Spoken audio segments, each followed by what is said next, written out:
Hello guys, Jacks here. என் voice இப்படி இருக்கிறத வச்சு கண்டுபிடிச்சிக்கணும். நேற்று குடிச்ச ஜூஸ் செம்மையாக வேலையை காட்டி விட்டான். இதை வச்சு பார்க்கும்போது குணாவோட செந்தில் தான் நல்லவனும்னு தோணுது. நல்லா பார்த்துக்கணும். அந்த ஜூஸ் குடிச்ச எஃபெக்ட் எனக்கு நேற்று காட்டவே இல்லை. அதனால ஜாலியாக ஆடிட்டு இருந்தேன் டர்ஃப் போயிட்டு.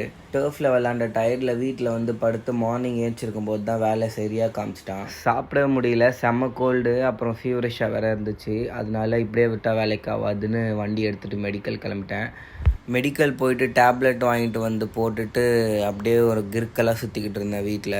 சரின்னு என்னோடய ரூமை டெக்கரேட் பண்ண ஸ்டார்ட் பண்ணேன். என் ரூம் முன்னாடி இப்படி தான் இருந்துச்சு. ஒரு சில சேஞ்சஸ் பண்ணி இப்போது இப்படி இருக்குது. இந்த posters, filmy sticker and lighting செட்டப்போடு சேர்த்து எவ்வளோ ஆச்சுன்னு டிஸ்கிரிப்டடாக கண்டிப்பாக ஒரு வீடியோ வரும். நான் ஃபர்ஸ்ட் போஸ்ட் பண்ண வீடியோலேயே அந்த வார்ம் லைட் செட்டப் இருக்கும். இப்போ சில ரீஒர்க் பண்ணியிருக்கேன். இந்த மாதிரி ரெகுலராக டெய்லி விலாக்ஸ் போட்டுட்ருக்கேன். மறக்காமல் என்னோடய பேஜை மட்டும் ஃபாலோ பண்ணி வச்சுக்கோங்க. ரெகுலர் அப்டேட்ஸ் அதில் வரும். அவ்வளோதான் காய்ஸ், அடுத்த வீடியோவில் சந்திப்போம். Bye guys.